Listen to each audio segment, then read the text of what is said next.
Mississippi, and it's my honor and pleasure to introduce our speaker today, Dr. Charles Reagan Wilson, someone who has meant a great deal to myself as a colleague and as a scholar, and someone who has also undoubtedly meant a great deal to many of y'all in the Center for the Study of Southern Culture. Dr. Wilson is Professor Emeritus of History and Southern Studies at the University of Mississippi. He served as the director of the Center from 1998 to 2007 and the Kelly Jean Cook Senior Chair of History from 2007 to 2015. He is the series editor of the new Encyclopedia of Southern Culture and co-editor of the Encyclopedia of Southern Culture and the co-editor also of the Mississippi Encyclopedia, as well as an author and editor of many books on Southern history, culture, and religion. Frequently interviewed by such media outlets as CNN, the New York Times, and the Washington Post, Southern newspapers and magazines, he has been an essayist and reviewer for the Atlanta Journal-Constitution and the Raleigh News-Observer. Most recently, he served as Obama Fellow at the Obama Institute of Transnational American Studies at the University of Mainz in Germany. Please welcome me and welcoming Dr. Wilson. Thank you, Darren. Dottie, good to see you. Yes, in person. That's right. Well, it's great to be out here. Great to be in person. Absolutely. And great to see so many friendly faces and lots of old friends from the Center for the Study of Southern Culture. Thank you, Darren, for that nice introduction. Thanks to Afton, especially, for her role in setting this up. And as always, great work. I'm going to talk today about the cultural renaissance of the 21st century South. I have to tell you ahead of time, though, I don't have a church fan. Many of you have heard me give talks before. I usually have a church fan, and I forgot to look for one this morning. But we'll have to plunge on anyway. The Late Show with Stephen Colbert premiered in September 2005, and it was a markedly Southern occasion. The highlight was a special musical performance. Colbert's new band director, the then 28-year-old New Orleans musician Jean-Baptiste, put together an eclectic performance with contemporary musicians from the South alongside legendary figures. Mavis Staples was there. She was raised, of course, in the famed gospel, soul, and R&B group, the Staples Singers. Born in Mississippi, she and her family had been part of the Great Migration, and she grew up in Chicago, that northern outpost of Southern culture. Buddy Guy was alongside her that night.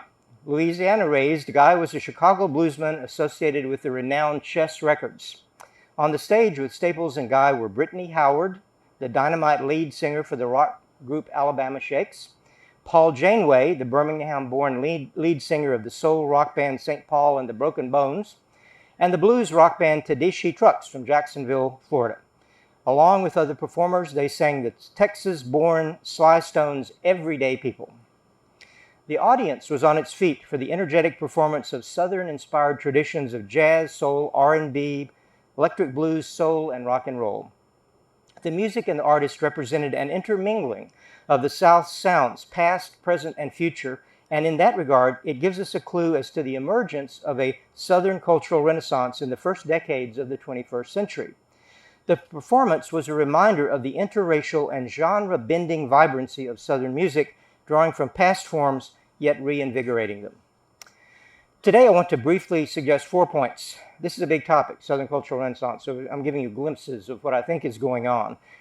First, I want to look at roots music for what it can tell us about this Renaissance. Second, I want to emphasize the centrality of African Americans claiming the Southern identity and how a Southern turn in African American culture has shaped this cultural movement. Third, I want to stress its multicultural nature, seen in ethnic and social diversity. And finally, I want to look briefly at how regional magazines are expressing and popularizing a reimagined Southern cultural identity. Speaking of a Southern Renaissance brings our attention to the Southern literary Renaissance of a century ago, just about 100 years. Not long before that cultural fusion happened, critic H.L. Mencken had lambasted the South as a benighted region with little culture to be proud of. He especially liked to lampoon religion, writing of the South as, quote, a cesspool of Baptist and a miasma of Methodist. But soon the national culture began praising such writers as Thomas Wolfe, Eudora Welty, Tennessee Williams, Richard Wright, and our own local homeboy, William Faulkner. But we should recognize that that earlier burst of creativity was not just literary, but musical as well, so we should label it the first Southern cultural renaissance. Alongside the writers, we should place jazz performers such as Louis Armstrong, blues people like Muddy Waters and Bessie Smith, and country stars like Jimmy Rogers and Hank Williams. Like the earlier Renaissance, the current cultural movement addresses the guilt of slavery, the legends of the lost cause, and the tensions between modernity, or now postmodernity, and traditionalism. All of these are looked at through the lens of race, social class, and gender, exploring the Southern identity by making art that unveils the dynamic new Southern cultures that build on but transcend earlier understandings of the regional identity. Roots music is a good beginning point. It comes to us out of a rural, older South and evokes traditionalism. Critics sometimes see it as representing nostalgia, a sentiment that literary critic Houston Baker terms nostalgia as a purposeful construction of a past filled with golden virtues, golden men, and sterling events. Critical regionalism, on the other hand, is a theory that sees the need to assess and judge what from the past goes beyond nostalgia and can create something original, though adapted from the past. At the heart of the new Southern cultural renaissance is a regenerative process to make explicit and implicit cultural declarations regarding group and self-identity, memory, preservation, regeneration, and heritage. It involves assessing the ongoing and problematic territory between the commodified and the ever-enigmatic claiming of the authentic. T-Bone Burnett is a good example of someone who's made a great success at contemporary roots music. He was a guitarist in Bob Dylan's band in the 1960s and was in numerous bands afterwards. His work as a producer is most notable, especially in terms of soundtracks for films and television shows. His music in the films Walk the Line and Crazy Heart shows a gritty, raw sound evoking the ethos of outlaw country music. The soundtrack of Coal Mountain presents traditional mountain music. Best known is his music production on the Coen brothers' film about Mississippi, Oh Brother, Where Art Thou? That soundtrack has revered folk songs reinterpreted by contemporary musicians, as well as presenting such genres as gospel hymns, prison chants, blues, and a 1959 Alan Lomax prison field recording of Poe Lazarus. Burnett respectfully highlighted the iconic Ralph Stanley singing Oh Death and giving him a new, unheard-of popularity. In other film scores, he has highlighted folk performers like Emmylou Harris and Alison Krauss singing alongside rock musicians like Jack White, the purpose of which is to reinterpret older songs for a current generation.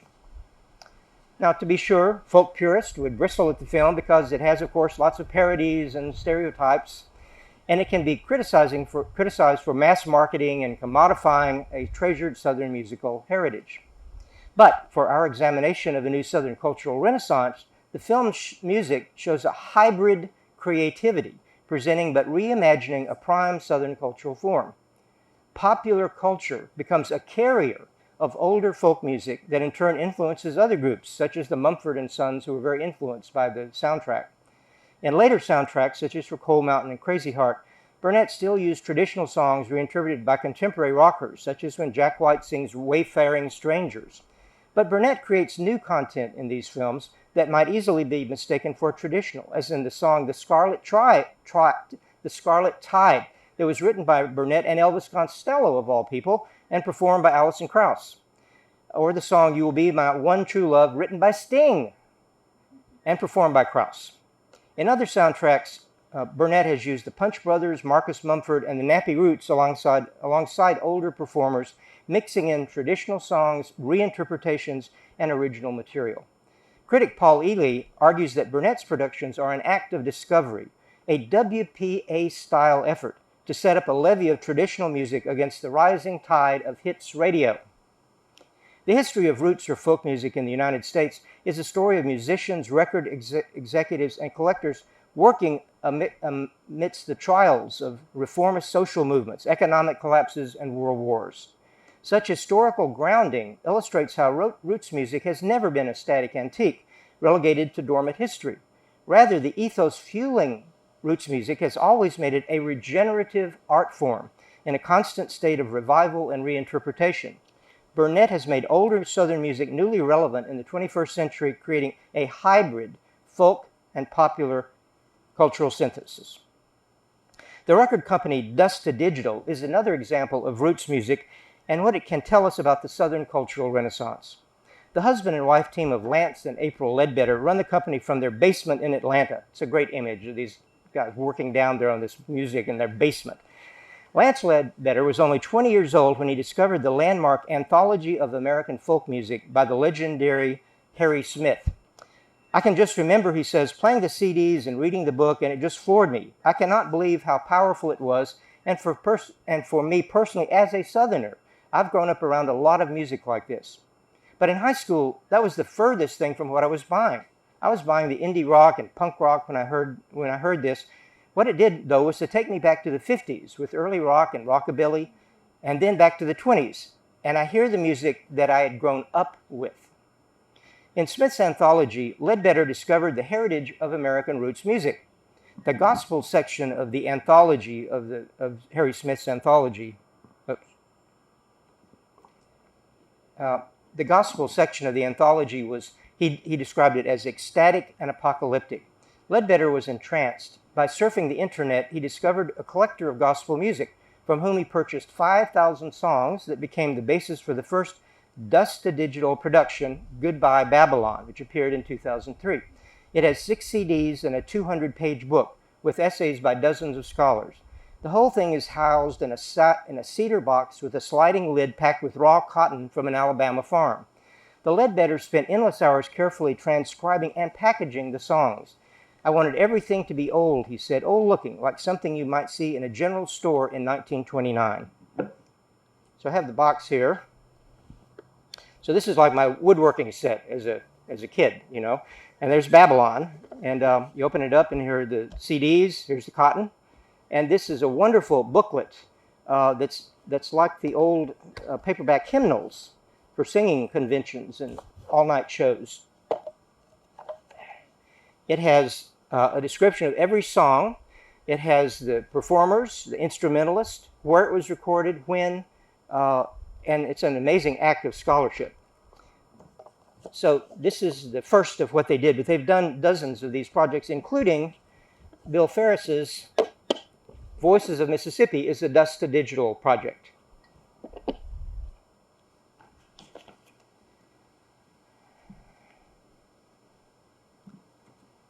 So Ledbetter pays tribute to Harry Smith's anthology that I talked about a minute ago.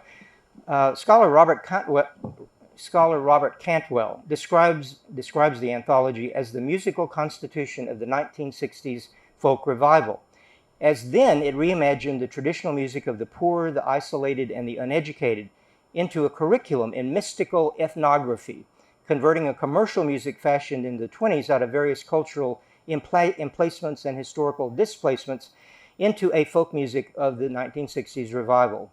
The Ledbetters do something similar with their productions. Their productions offer listeners accessibility to hard-to-find materials from the past, giving adventurous music lovers something they haven't heard before. They add to their in-depth scholarship artful packaging, trying to blend the art world and the scholarly world together.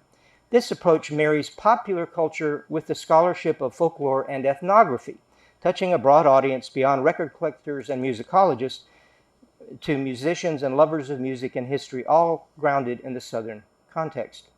Ledbetter sees the combination of scholarship, photography, and music creating a platform where people can engage with their productions through more than just nostalgia, but rather by probing essential questions of identity. Where do we come from? This is what he's asking.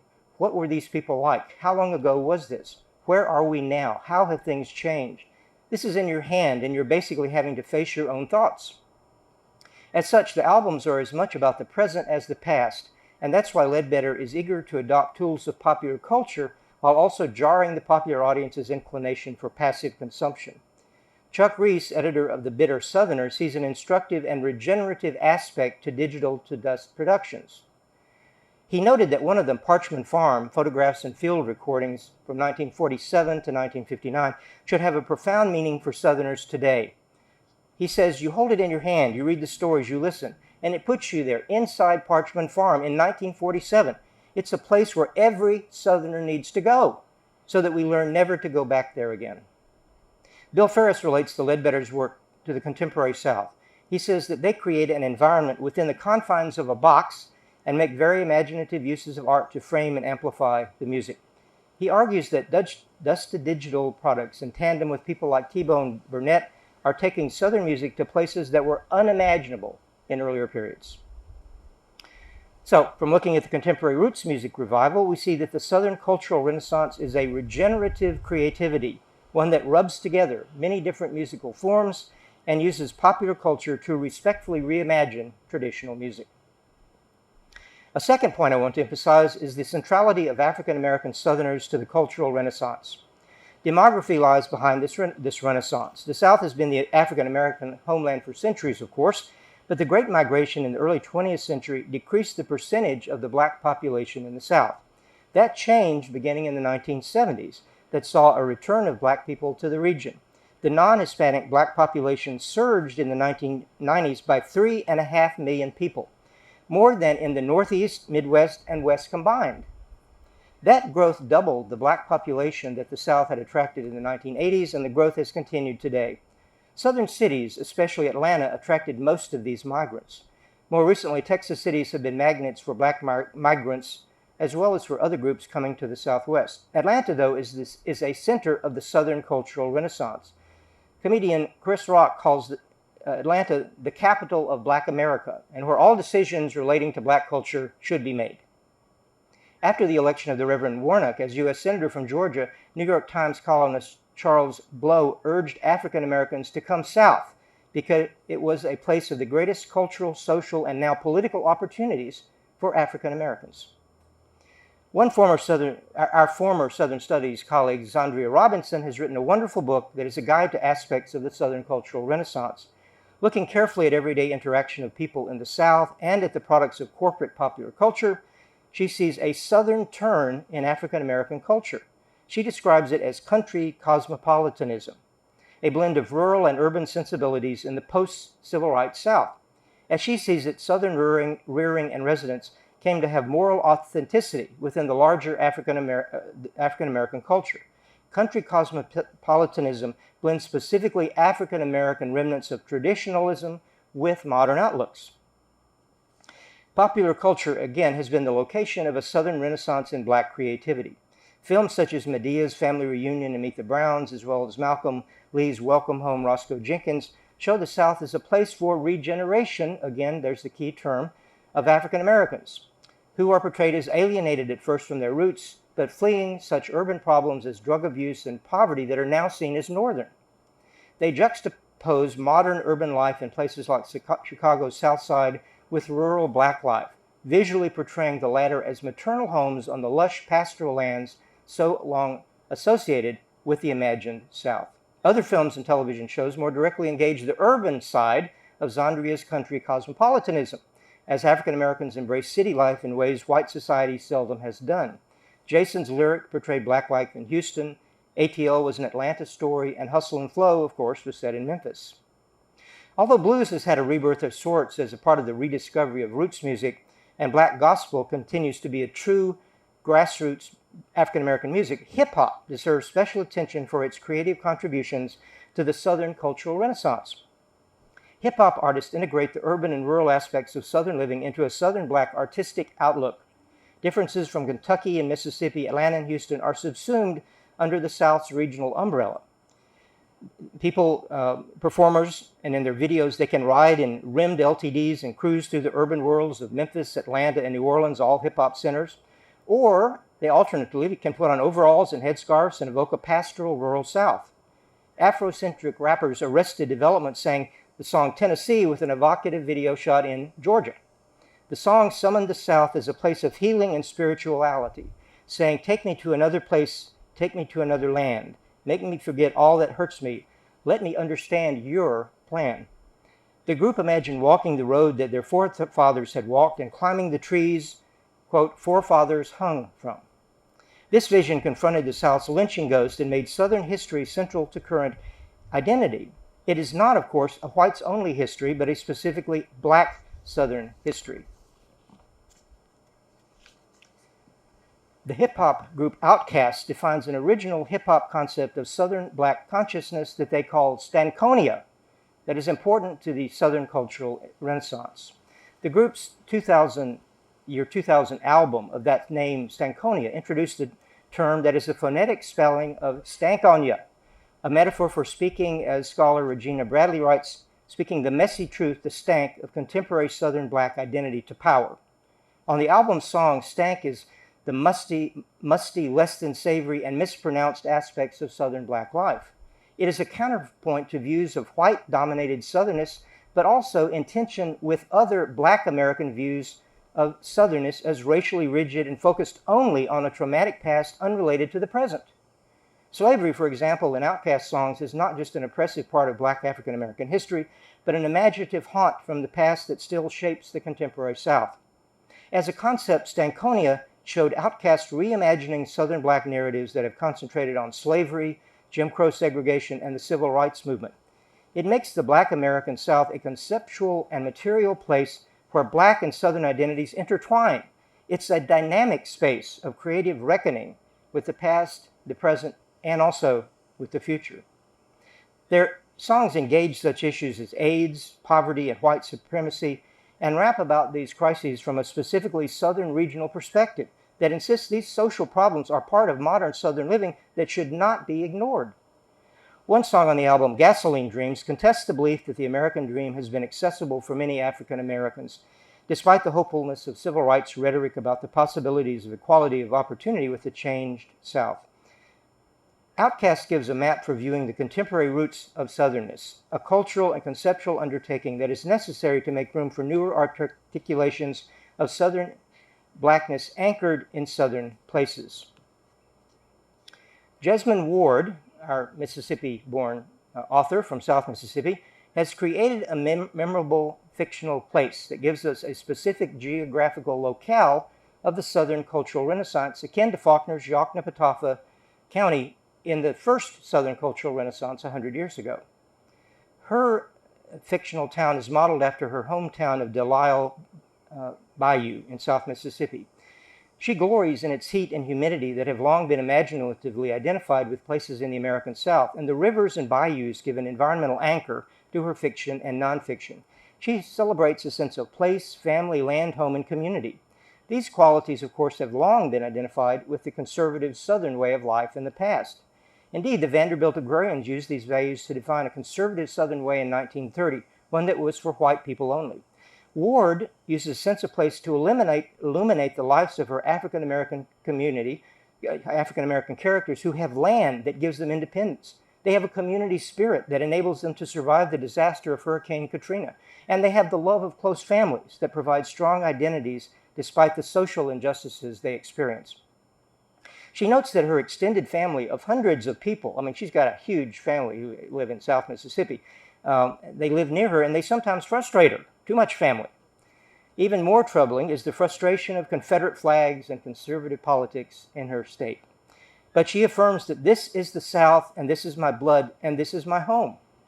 Cultural intermingling characterizes her real and fictional landscapes as well, with biracial relationships and cultural hybridity apparent as a reflection of the Gulf Coast culture that long combined French, Spanish, indigenous, and African cultures.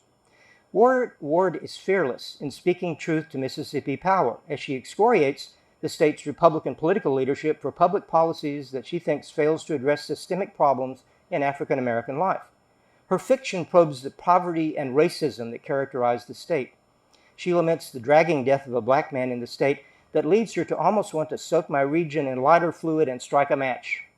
Still, she adds, I love this place. The South has long been a collection of many places, and Ward's acclaimed writing, she has won 2 National Book Awards, reminds us that African American writers in the 21st century have been prominent advocates of the many Souths that they embrace.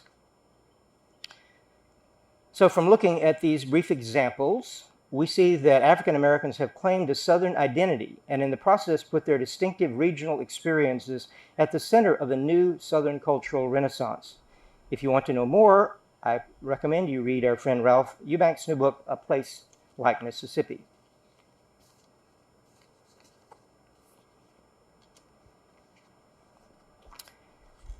When someone in, my third point now is about the ethnic and social diversity in the contemporary South. When someone in 2003 asked esteemed sociologist and South watcher John Shelton Reed about the future of the South, he replied, "Como está, y'all?"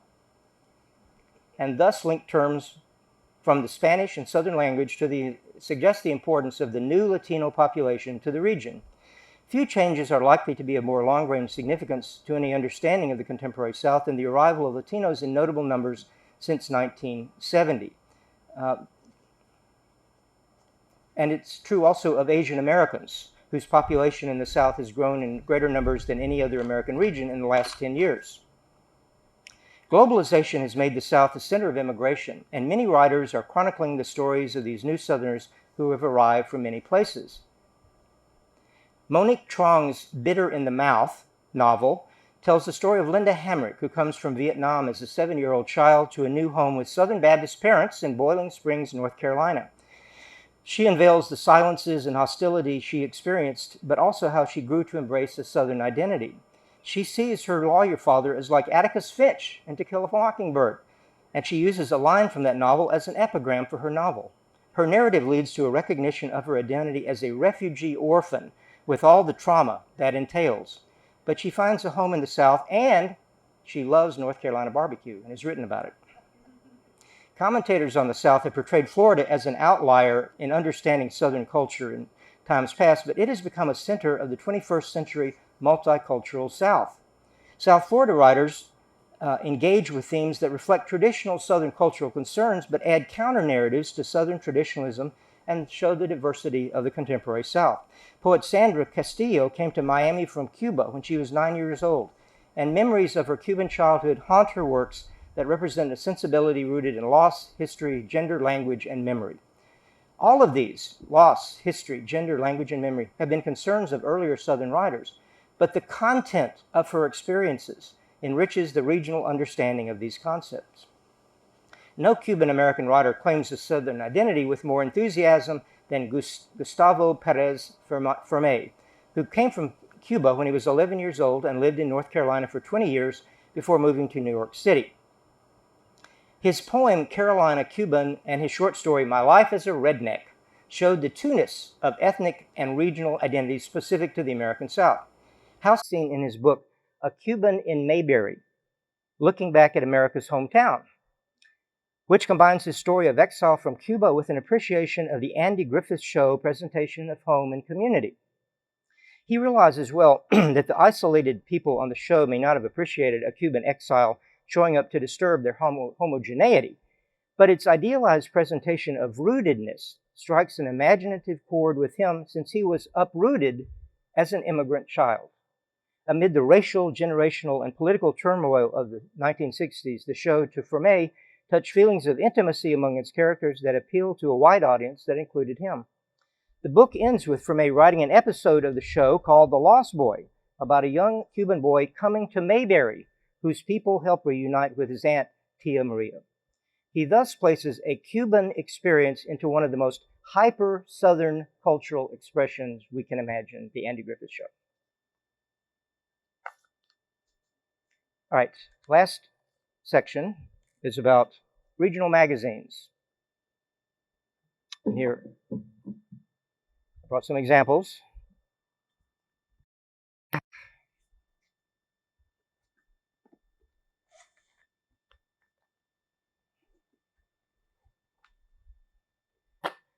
Southern Living, of course, was the first and most popular. I didn't bring a copy of that, but there are Oxford American, of course, their annual music issue. This is Nina Simone on the cover.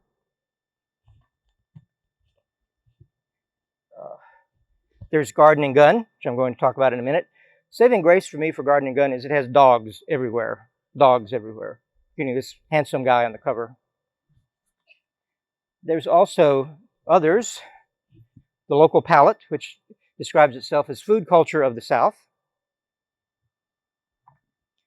There's Good Grit, Cities of the Future, which focuses on issues of social justice and community development in a very slick magazine.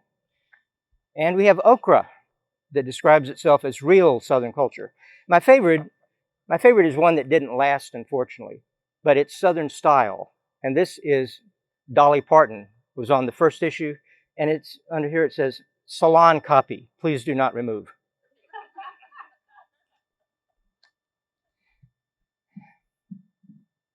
So, regional magazines have become carriers of the cultural renaissance to broad public audiences. Southern Living is by far the most popular of these. It began in 1966, 2 years after the Civil Rights Act brought the end of Jim Crow legal segregation. The magazine's vision of the South was of middle-class suburban living as the new Southern way of life. In the beginning, it was a whites-only vision, but by the 21st century, it has begun to reflect the diversity of the cultural renaissance. It now features stories not only about African Americans, but Asians, Latinos, and people from other ethnic groups. You see a similar diversity in advertisements in the magazine, with biracial families sometimes featured. Writers and musicians are now prominently examined in ways that belie the magazine's official status as a house and garden publication. Editor Sid Evans has broadened the magazine, and a good example is his column, Powerful Memories. The South's civil rights sites are places to visit, reflect, and remember. Evans praised the work of photographer Ari Maripol, who had photographed the iconic churches, bridges, schools, and lunch counters that evoke memories of those times. To stand in these places one day after the next was an emotional wallop, Maripol told Evans, and that was precisely why these sites need to be preserved for future generations. The issue included the story The Steps We Took, with Maripol's images and text by civil rights legend John Lewis. Evans wrote that Lewis's story is a reminder of how far we've come and how far we have to go, words that echo African American rhetoric. Southern Living magazine has featured the work of Montgomery's Equal Rights Initiative and includes stories by its founder, Brian Stevenson. The magazine surely reflects the commodification of the South, a point well captured by scholarship about the magazine, but that scholarship is dated now, as it does not reflect the impact of the Southern cultural renaissance on that magazine. Oxford American began here in Oxford in 1992 and has been published from the University of Central Arkansas Conway since 2004. The magazine's subtitle gives a clue to its aspirations: the Southern magazine of good writing. It does not seek mass circulation, but contributes to a key part of the cultural renaissance in its focus on culture. Its mission statement says that the magazine aspires to study, explore, and elucidate Southern culture via writing, music, food, photography, and art. The first music issue came in 1997 with a CD of the music discussed in the magazine.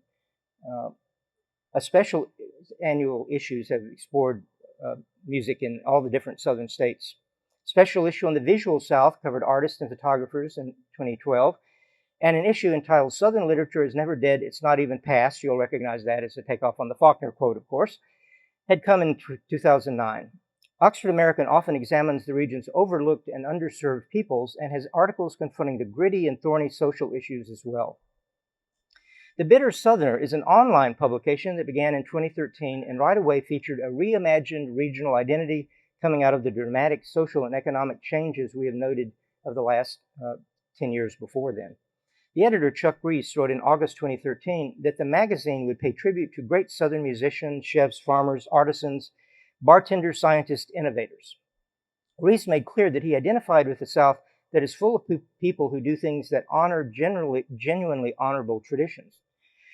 He included in those traditions drinking, cooking, reading, writing, singing, playing, and creating new things.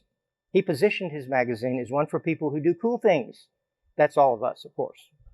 Smart things, things that change the whole world or just a few minds at a time.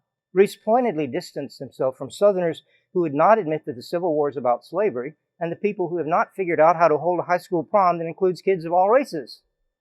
He added that if you think women look good in hoop skirts or you fly the Confederate flag, the Bitter Southerner is not for you.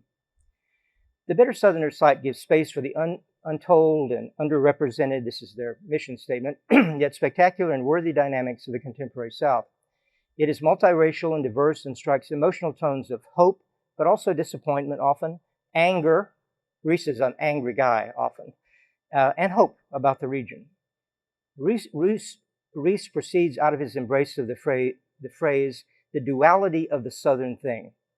That term came from songwriter Patterson Hood and his Southern rock group, the Drive-By Truckers. Reese sees tension in the South between pride and shame, that eternal duality of the Southern thing. And the magazine's goal is to explore it from every angle we can, the duality of the Southern thing. Garden and Gun shows a contemporary South rooted in conspicuous consumption, but also in issues of craft and aesthetic values. Above all, the magazine cheers on the South's latest upscale Southern living. A brochure for subscribers advertised the magazine as a way to celebrate the good life in the South. It claimed the magazine had the elegance and sophistication of our great cities, and it's as down home as our farms, hunting camps, and handmade goods, all significant topics covered in the magazine. Although Garden and Gun documents the prosperous, materialistic, middle-class lifestyle of the South, the brochure insisted that the magazine captures the soul of the South. By that, it meant the region's sense of history, its storytelling, the landscape we live in. Craft is central to the magazine's mission, and it gives Made in the South awards in such categories as crafts, home, drink, food, outdoors, and style. The gorgeously produced magazine appeals to an affluent audience, and its advertisements for Volvo, Rolex, private jet travel, select real estate, and exotic vacation locales suggest as much. Oxford American editor Mark Smirnoff was very critical of the first issues of Garden and Gun. I don't play golf, he says, or make big business deals or tell racist jokes, so the idea of hanging out in a sauna with a bunch of good old boys at the club just does not do it for me. Smirnoff went further and claimed that Garden and Gun worshipped at the veranda of the Old South plantation myth. Smirnoff's words get at a fundamental tension in the new Southern cultural renaissance. The points of tension between an exploitive commodification of regional ways and a desire to celebrate the unique aspects or distinctive aspects of the South's present artistic output in light of such creations' roots in the past. As critic Heath Carter puts it, can culture be appreciated and celebrated without giving in to the fetishized and voyeuristic? Garden and Gun editor David De Benedicto responded to Smirnoff by asserting the claims of people on the ground in everyday life to a Southern identity. He wrote, it would most likely come as a surprise to the many Southern artisans, craftsmen, farmers, shop owners, musicians, artists, authors, designers, dog trainers, sportsmen, chefs, barkeeps, filmmakers, pitmasters, and others whom we've featured to learn that they don't represent a South. It would also surprise the long list of great writers who have contributed to Garden and Gun, some of whom have also write for Oxford American, to hear that their work is devoid of substance. In any case, we do agree, Benedicto said, that the South is a big, dynamic, and diverse place, and there's more than enough room for a variety of viewpoints and magazines. His statement reflects indeed the diversity of the Southern cultural renaissance, as well as some of the complex issues that accompany a new creativity that is rooted in the past but reimagined in the present. Still, Garden and Gun has moved well beyond its early focus on the activities of a fox-hunting Southern elite that is a throwback to the past. It is more in tune now with the multicultural, diverse, yet regionally focused sensibility of the 21st century South. Its list of 10 years of Southern trailblazers was an eclectic list of musicians, artists, artisans, clothiers, celebrities, chefs, poets, writers, athletes, and architects. It included Beyoncé because her 2016 album Lemonade paid tribute to her Southern ancestry and Black womanhood while drawing from New Orleans imagery and roots music sounds. It would have been easy for a lifestyle magazine to miss the importance of writer Ta-Nehisi Coates, but it claimed him as an influential Southerner. Laura Vinroot Poole is not a household celebrity in her native South, but she was lauded for landing the South on the international fashion map. The 10th anniversary issue augmented the magazine's new sensitivity to the inclusion of African Americans in Southern living through its interview with Michael Moore, the CEO of the International African American Museum in Charleston, and its feature, Honor the Legacy of African Americans, written by our friend, social historian Jessica Harris. It showcased such items as the slave auction block in New Orleans, Harriet Tubman's shawl, a Pullman car, Chuck Berry's Cadillac, and Leah Chase's chef's jacket. The issue gloried in a biracial South, something it had not highlighted in its earlier manifestations, and indicating its evolution in tune with larger trends of the Southern cultural renaissance. A playful tone often characterizes Garden and Gun, a welcome supplement to the earnest tone of much Southern writing, much magazine writing about the South. The magazine popularizes the creative people who represent a Southern cultural renaissance as it showcases cutting-edge entertainers and writers.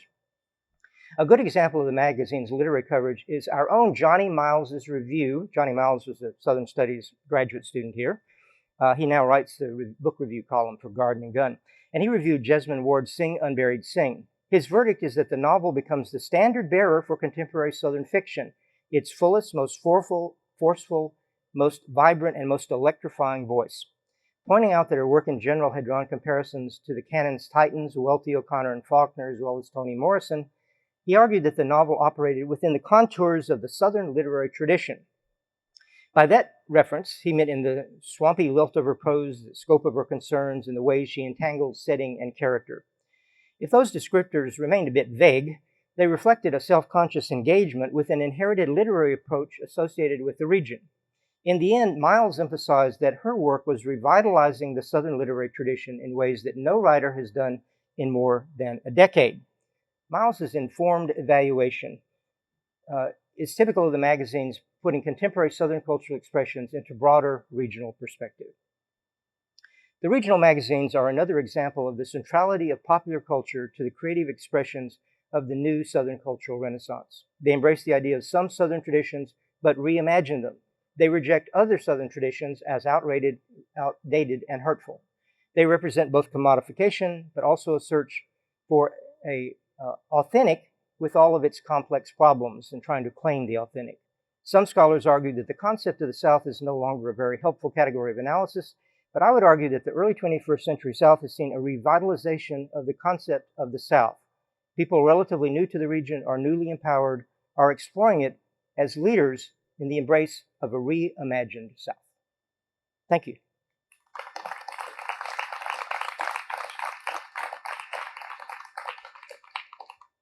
All right.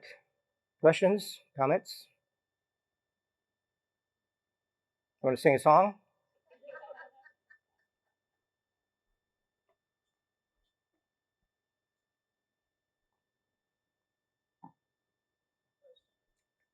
Dottie, you had a question. Thank you.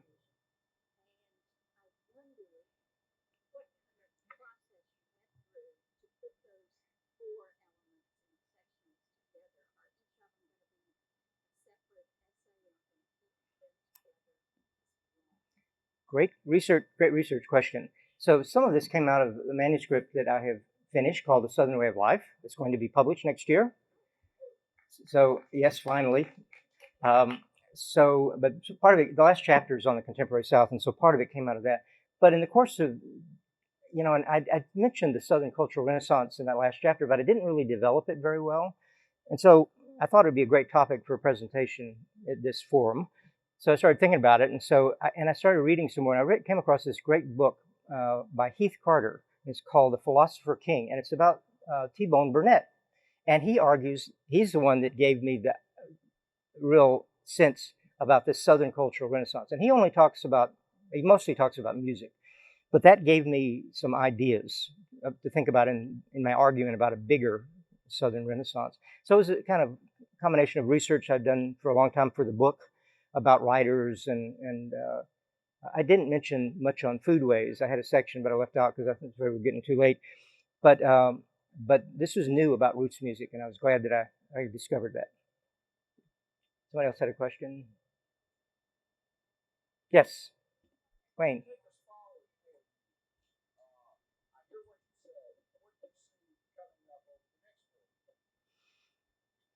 Historians don't like to predict the future, as you know.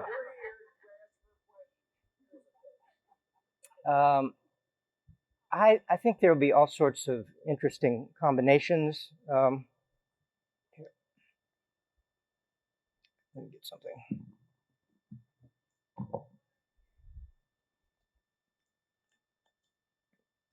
So I guess I think that this hybrid nature of Southern culture that's emerging now, and we get glimpses of it. But I think that will probably blossom, and you'll see new combinations. When Latinos are here for a while and they begin singing country music or the blues, or there's a wonderful novel, Cynthia Scherer's novel. Cynthia was the caretaker or director at Roanoke years ago, and she wrote her novel, The Celestial Jukebox, which is about the Delta, contemporary Delta, and it's all about immigration, and the Delta has a long history of the Chinese, Italians, and Jews and Lebanese who have been there a long time. But in the contemporary Delta, as Jimmy Thomas knows, he's teaching a course on this, you have Africans, Latinos, Indians, all sorts of people, and it's a real melting pot stew. So anyway, out of all of this, I think become new creativity. My example has already happened, and it's one of my favorite singers, Tish Hosa. And she is, like me, a Texan, but unlike me, she's a native Texan who was born in San Antonio with a family from long Mexican heritage and that continues her involvement. Much of her singing is in English. Sometimes it's in Spanish. She has songs about Mexican American social problems, but loving songs about the Southwest. And this song, I was going to play it again. We don't have time. From Taos to Tennessee. I wrote about this. Let me read a little bit of that.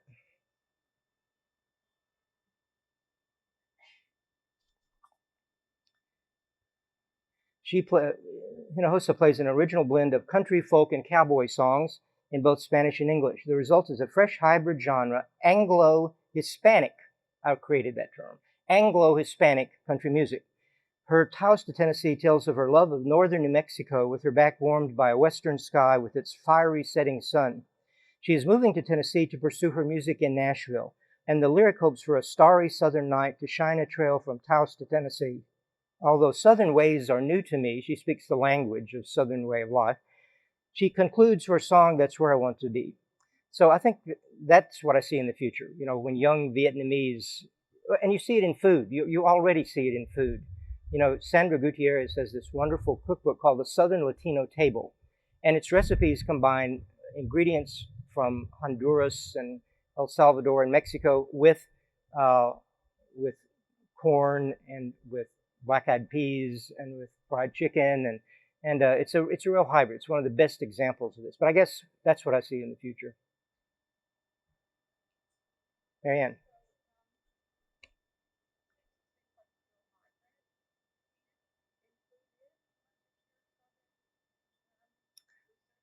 I got to include Texas, Marianne. I've got to include Texas. Yes. Oh, yes. Absolutely. It's a geographical and cultural. It's right down through the middle of the state. And Austin's right in the middle. And if you're east of Austin is the South. You got pine trees, and you got high humidity, and you've got a higher percentage of African Americans going back to slavery. And on the west of the line, you've got higher Latino population. You've got increasingly dry scrub country, arid. So it's, but I think I grew up in West Texas, so I've thought about this. I think the story of West Texas is mostly Southerners moving there and taking Southern culture with them and adapting it to the West. And I grew up in El Paso, and then you add on El Paso, of course, the border Mexican element. So El Paso is an incredibly hybrid place, of all places in America, I think, growing up there. But yeah, we got to have Texas in there, Marianne. Yes. Oh, yes, of course. We met last night. Yeah, I think you're right. I think it's bound to, the Latinos come from different countries in South and Latin America, and they sort of form a new group when they come here. I mean, they don't call themselves Latinos until they come to the United States. They're Colombians or El Salvadorians, whatever. So you've got that new group identity, I think, that's formed. And, it's so recent that they've come. I mean, it's been, decades, a couple of decades, but that's a recent time for immigrants. If you look back on American history, immigrants, Italians took 3 generations before Frank Sinatra came into prominence, anyway, so I think that Latinos have come here to work mostly, and there was jobs, and they came, and so they didn't get involved in politics. They didn't get involved at first in things like labor unions. They are now, but not at first. They were concentrating on making money, sending it home to their families, getting their families here. And so it's going through generational changes right now, I think, and we're at that point. You're exactly right. I think that'll be another change in the future, is greater Latino political influence and authority, new political leaders. Growing up in El Paso, we had Mexican American mayors back in the 1940s. There was discrimination in Texas against Mexican Americans, but at the same time, They were a huge part of, when they're a big enough part of the population, there's middle class, there's upper class, and you have that complexity that shows up and leads to greater political influence. In terms of the change, when I came to Oxford in 1981, there was not only were there no Mexican restaurants, I couldn't go to the grocery store and buy a tortilla or a pepper. When I went home to visit my parents in El Paso, I would bring back as carry-on massive numbers of corn tortillas as my carry-on luggage. And I'd never cooked Mexican food in Texas because there were restaurants around everywhere. But I taught myself here. Now we have, 7, 8 Mexican restaurants in Oxford to choose from. So that's a tasty conclusion, perhaps, to my presentation. All right, thank you.